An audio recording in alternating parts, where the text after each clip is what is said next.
বন্ধুরা দেখো চলে এসেছি কুলেখাড়া বাগানে। কুলেখাড়া শাক তুলবো, এই দিয়ে হবে দারুণ একটা সুস্বাদু রেসিপি। তোমরা আমার সঙ্গে থাকো, একটু শাক তুলে নিয়ে অল্প করে আমি। হ্যাঁ, আমার অনেক শাক, তোমাদের কারো লাগলে এসো। ওই পেছনেও আমার অনেক বড় বাগান কুলেখাড়া শাকের। দেখো একটু বৃষ্টি থেমেছিল, আবার মনে হচ্ছে নামবে। একেবারে কন্টিনিউ আমাদের চলছে 5 দিন ধরে। আর এই কুলেখাড়া শাক তো তোমরা জানো কত হিমোগ্লোবিন বাড়ায়, কত সুস্থ থাকা যায় এই শাক খেলে। খানিকটা শাক তুলে নেব, সঙ্গে থেকে দেখো। ডগা ডগাগুলো তুলে নেবো কচি কচি দেখে। খুব সুস্বাদু জানো বন্ধুরা, এমনি ভালো খেতে, তেমনি খাওয়াও ভালো।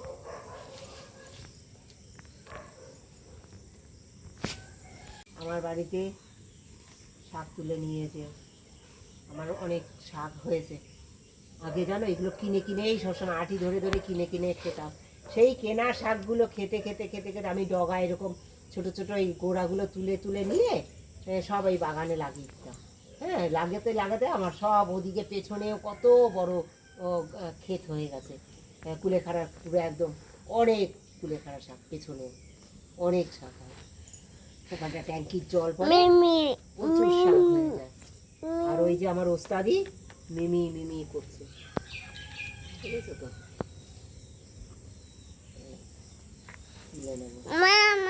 আমরা সব বাচ্চাটা খাই, আমরাও খাই।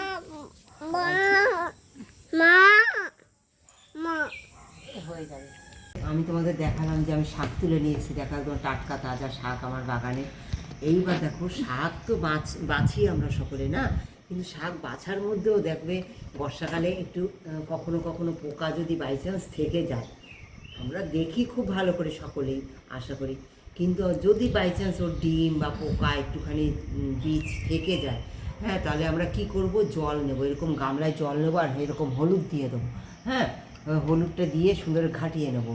আর এরকম শাক বেছে বেছে, সুন্দর শাক বেছে বেছে যদি একটু পোকা থাকে তাহলে এই হলুদ জলে ফেলে দেবো গোটা শাক। হ্যাঁ, বেছে বেছে এই গোটা শাক ধরে ফেলে দেবো। হ্যাঁ, কাটার আগে ফেলে দেবো। আর যদি বাই চান্স এর মধ্যে ডিম পোকা থাকে সব বেরিয়ে যাবে। তারপর গোটা শাক তুলে নিয়ে তোমরা এইভাবে কিছুক্ষণ রেখে দিয়ে রেখে দিয়ে তুলে নিয়ে তারপর তোমরা কেটে নিয়ে তারপর আবার তোমরা ফ্রেশ করে ধুয়ে নাও, অসুবিধা নেই। যা কিছু থাকবে ওই জলের মধ্যে বেরিয়ে যাবে। এইভাবে আমি সমস্ত শাকটা বেছে নেবো, বর্ষার শাক তো আমি বেছে নেবো এইভাবে। তোমরা একবার এই টিপসটা ফলো করো, আশা করি তোমাদের ভালো লাগবে। আজকে হতে চলেছে দারুণ একটা রেসিপি। তোমাদের একটা টিপস দেওয়ার পরেই আমি তোমাদের রেসিপির মধ্যে আসছি। এই শাকটা এখন সম্পূর্ণ বেছে নেব, বেছে নিয়ে তোমাদের সঙ্গে আসছি। এটা আমি কি দিয়ে করব। কুলেখাড়া শাক তো তোমরা অনেক রকম খেয়েছো, বড়া খেয়েছো, কেউ কেউ বিভিন্ন রকমভাবে খেয়েছো, কিন্তু আজকে আমি একটা রেসিপি করছি দারুণ সুস্বাদু বন্ধুরা, ভীষণ ভালো লাগবে তোমাদের আশা করি। আর সেই রেসিপির সঙ্গে থাকো, আশা করি তোমাদের ভালো লাগলে একটা কমেন্ট দিও, সুন্দর একটা কমেন্ট দিও, একটা লাইক দিও। আর পাশে থেকে পুরো ভিডিওটি দেখো, আশা করি অনেক ভিডিওটির কোনো না কোনো জায়গায় ভীষণভাবে তোমাদের ভালো লাগবে। আর ভালো লাগলে সেই জায়গাটা তুলে ধরে একটু কমেন্ট জানিও যে আমার ভিডিওর এই জায়গাটা তোমাদের খুব ভালো লেগেছে। এইভাবে পাশে দেখো। দেখো আমি জলে ভিজিয়ে দিই, হলুদ জলে, শাকের সঙ্গে জলে ভিজিয়ে দেবো, কারণ কলা ভিজানোর দরকার আছে জলে, তাই কলাটা আমি কেটে শাকের সঙ্গে জলে ভিজিয়ে দেবো।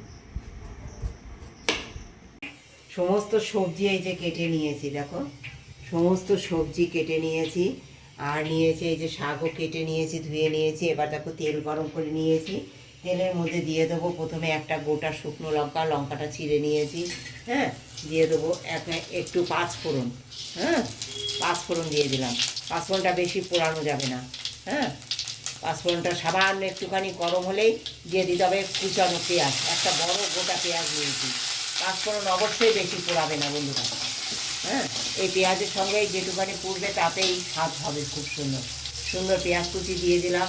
আর দিয়ে দেবো রসুন কুচি, এই দেখো এতটা রসুন কুচি দিয়েছি।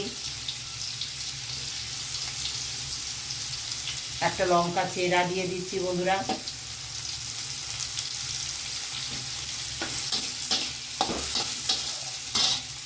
এইবার দেখো আমি দিয়ে দেবো পরিমাণ মতো নুন আর হলুদ। হ্যাঁ, এই যে হলুদ কিন্তু বেশি দেবো না, শাকে আমি হলুদ কম দিই সবসময়। হ্যাঁ, এবার দেখো সবজি নিয়েছি কুমড়ো, পাকা কুমড়ো নিয়েছি অল্প, এই যে পাকা কুমড়োটা দিয়ে দিলাম। পটল নিয়েছি দুটো, দুটো পটল দিয়ে দিলাম, কেটে নিয়েছি আমি সুন্দর করে ছোট ছোট করে সমস্ত কিছু দেখতে পাচ্ছ, ছোট ছোট করে সব কিছু কেটে নিয়েছি বন্ধুরা। হ্যাঁ, এই যে ছোট ছোট করে কেটে নিয়েছি। আলুও ছোট ছোট করে কেটে নিয়েছি একটা আলু। কাঁচকলাও নিয়েছি, কাঁচকলাটা কেটে নিয়েছি। তোমাদের বেগুন থাকলে বেগুন দিও, বরবটি থাকলে বরবটি দিও, যা সবজি থাকবে যেটা তোমাদের পছন্দ মনের মতো সমস্ত সবজি দিও তোমরা। হ্যাঁ, দিয়ে দেবো টমেটো, একটা টমেটো কেটে নিয়েছি। এই সমস্ত কিছু দিয়ে আমি সুন্দর একটু ভেজে নেবো আগে। হ্যাঁ, একটু ভেজে নেবো বন্ধুরা।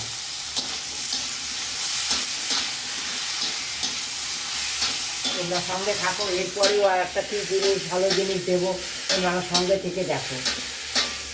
দেখো, এই যে আমি একটু মুসুরির ডাল নিয়ে নিয়েছিলাম, মুসুরির ডালটা 10 মিনিট আগে ভিজিয়ে দিয়েছি। দেখো এই তো ফেটে গেছে। ঠিক এরকমভাবে জাস্ট এক মুঠ ডাল নিয়েছি আমি। হ্যাঁ, এই মুসুরির ডালটা এর মধ্যে দিয়ে দেবো, দিয়ে একসঙ্গে সুন্দর আমি কষাবো। অনেক রকম তো খেয়েছো, একবার কুলেখাড়া শাক এইভাবে খেয়ে দেখো না, অনেকে খেতে চায় না। হ্যাঁ, খুব ভালো লাগবে, খুব ভালো লাগে, দারুণ সুস্বাদু হয়। সব কিছু দিয়ে আমি সুন্দর কষিয়ে নেব। হ্যাঁ, দেওয়ার পর তোমরা আমার সঙ্গে থাকো, আশা করি ভালো লাগবে। তারপরে আমি কি দিয়ে এটা আরও সুস্বাদু করবো। শাকটা এখনও দেইনি, শাকটা পরে দেবো বন্ধুরা। এগুলো একটু গলে যাবে, ঢেকে ঢেকে একটুখানি কষিয়ে নেব সুন্দর করে, তারপরে তোমরা আমার সঙ্গে থেকে দেখো বন্ধুরা। সুন্দর দেখো সবজি দিয়ে পেঁয়াজ রসুন দিয়ে সুন্দর ভাজা হয়ে গেছে। আমি কিন্তু এতে আর কোনো মশলা ইউজ করব না। হ্যাঁ, দেখো সুন্দর হাফ গলেও গেছে। এবার আমি দিয়ে দেবো এই যে কেটে রাখা ধুয়ে রাখা সমস্ত শাকটা। এই শাকটা দিয়ে একটু নরম হবে, তারপরে আমি কখন জলটা ইউজ করি, সামান্য জল দেবো, কখন দেই তোমরা আমার সঙ্গে থাকো। দেখো শাকটা দিয়ে একটু ঢেকে ঢেকে আমি নাড়বো। হ্যাঁ, এই শাকটা দিয়ে পুরো দেখো ঘেটে দেবো একটুখানি, এইভাবে সমস্ত কিছু দিয়ে নাড়াবো, নাড়িয়ে একটু ঢেকে দেবো। সব কিছু গলে গেছে। হ্যাঁ, নাড়তে ঢেকে দেখো এবার দিয়ে দেবো সামান্য একটু চিনি। হ্যাঁ, সামান্য একটু চিনি দিয়ে দিলাম, দিয়ে একটু গরম জল দেবো, যেহেতু আমার এটা হবে কুলেখাড়া শাকের ঘন্ট। হ্যাঁ, তাই আমি সামান্য একটু জল দিয়ে এটা ঘেটে নেটে সুন্দর একটা সুস্বাদু একটা রেসিপি তৈরি হবে। সামান্য জল দেবো বন্ধুরা, বেশি জল দেবো না। এই দেখো সামান্য জল দিলাম, জল দিয়ে একটু ঢেকে দেবো 2 মিনিট। হ্যাঁ, সুন্দরটা একটু মজে যা সমস্ত শাক সবজি সব কিছু, ডাল, তোমরা তো দেখেছো 1 চিমটি ডাল দিয়েছি। এই সমস্ত কিছু সুন্দর একটা ঘন্ট হওয়ার জন্য একটুখানি সব কিছু নেড়ে চেড়ে একটু ঢেকে দেবো, যাতে সমস্ত কিছু এক জায়গায় বেশ ঘন্টের মতো হয়। তাই জন্য দেখো সামান্য গরম জল দিয়েছি অবশ্যই আমি, যেহেতু সব কিছু গলে গেছে তাই আমি একটু গরম জল দিয়েছি। দেখো একটু 2 মিনিট ঢেকে দেবো, 2 মিনিট ঢেকে রেস্ট 2 মিনিট থাকার পরে তোমাদের সঙ্গে আসছি কী পর্যায়ে এটা পৌঁছায়। দেখো বন্ধুরা কত সুন্দর জমে গেছে। ঢেকে দেওয়ার পর ঢাকনাটা খুলে দিলাম, কত সুন্দর সব জলও শুকিয়ে গেছে, আর সব কিছু কত সুন্দর গলে গেছে। দেখো শাক সবজি ডাল সব কিছু দেখো নাড়তে সুন্দর গলে গেছে আর মাখো হয়ে গেছে। হ্যাঁ, এবার দেখো নামাবার আগেই দিয়ে দেবো একটু কাঁচা সর্ষে তেল, সামান্য একটু কাঁচা সর্ষে তেল দিয়ে দেবো। হ্যাঁ, এতে না স্বাদটা দারুণ হবে। আর দিয়ে দেবো কাঁচা পাকা লঙ্কা, এই কাঁচা পাকা লঙ্কা দিয়ে দেবো, দারুণ স্বাদ লাগে বন্ধুরা। নামাবার আগে এরকম কাঁচা সর্ষে তেল একটু শাকের মধ্যে আর একটু কাঁচা লঙ্কা এরকম দিয়ে নামিয়ে দেবে, তৈরি হয়ে গেছে। এবার আমি এটা নামিয়ে দেবো। কেমন লেগেছে আমার রেসিপিটা একবার কমেন্ট করে জানিও। যদি ভালো লাগে অবশ্যই ঘরে এইভাবে ট্রাই করো। যারা শাক খেতে চায় না তারা শাক, এই কুলেখাড়া শাক লাভার হয়ে যাবে। কারণ তোমরা তো জানো কুলেখাড়া শাকে প্রচুর হিমোগ্লোবিন বাড়ে, আর এই হিমোগ্লোবিন যুক্ত একটা শাক আমরা যদি না খাই তাতে আমাদের শরীরে আমরা সামনে পাচ্ছি অথচ খেতে পাচ্ছি না। বিভিন্ন ভাবছি যে ঝোল খেলে বা ভাজা খেলে বা মাখা খেলে বা রস করে খেতে পারছি না। একবার সবজি দিয়ে ডাল দিয়ে এভাবে ঘন্ট করে খাও না, একবার কেন বারবার চাইবে খেতে। তোমরা একবার আমাকে কমেন্ট করে জানিও করে খেয়ে কেমন লেগেছে। যদি ভালো লাগে অবশ্যই তোমরা আমাকে একটা ভালোবাসা দিয়ে সাবস্ক্রাইব করো। যারা প্রথম থেকে শেষ পর্যন্ত আমার ভিডিওটির সঙ্গে ছিল তাদেরকে অশেষ ধন্যবাদ, অনেক ভালোবাসা। দেখো আমার ছোট্ট পুচকি, ওই দেখো বাসন কোসন, আমি রান্না করি, ও রান্না করার জন্য বাসন কোসন নিয়ে হাজির। বুঝেছো? এইভাবে সবসময় ও আমার পাশে আছে।